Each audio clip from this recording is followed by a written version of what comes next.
Hello everyone, কেমন আছো? অনেকদিন পরে ভয়েস দিলাম কারণ আমার খুব শরীর খারাপ ছিল।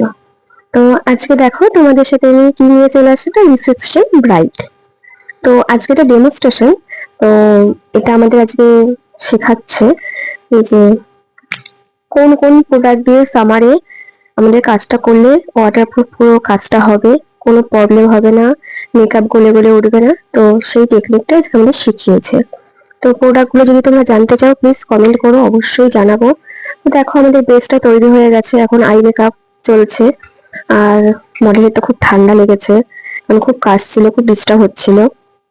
তো দেখো মডেলের এখন শাড়ি পরাটাও কমপ্লিট হয়ে গেছে, আই মেকআপটা হয়ে গেছে। আজকে তোমার নর্মাল একটা হেয়ার স্টাইল করবে, মানে অ্যাডভান্স নয়, অ্যাডভান্সটা তো লাইন সেগুলো হলে তো হয়।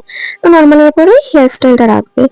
তো তোমরা তো বলবে কেমন হয়েছে। তো তার আগে কিছু পোজ দিয়ে নিচ্ছে, যে সব রকম পোজ দিয়ে ভিডিওটা ছাড়বে। তো তো আগে পরে সব রকম দিয়ে নিয়েছে, তো আমি কিছু কিছু জায়গায় ক্যাপচার করেছি।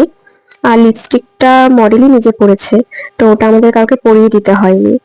তো ও নিজেই পরেছে, তো একটু আপ ডাউন হয়েছে। তো আমরা বলেছিলাম, তো যেহেতু ও নিজে চয়েস করেছে, এখন তো কিছু বলা যায় না। আর হেয়ারটা ওপেন হেয়ারের মধ্যেই রাখা হয়েছে, পেছনে কার্ল করে দেওয়া হয়েছে, আর সামনেও কার্ল করা। তো দেখতে থাকো তোমরা। আমার তো হেয়ার স্টাইলটা খুব পছন্দ হয়েছে। তো তোমাদের কেমন লেগেছে প্লিজ একটু বলো। আর মধ্যেখান থেকে সিটি করেই আজকে হেয়ার স্টাইলটা করেছে, কারণ রিসেপশন ব্রাইড আমাদের সিঁদুর পরাটাও দেখাবে। আর আমার তো আই মেকআপটা আসাম লেগেছে। আমার এই নিউ টাইপের আই মেকআপ গুলো না খুব ভালো লাগে। যে আগেকার দিনে যেটা হতো না, আমি যখন 19 সালে শিখেছিলাম না, তখন একটু লালচে, মানে হলুদ, সবুজ, মানে একটা ড্রেসের সাথে ম্যাচ করে করে আই মেকআপ করতো।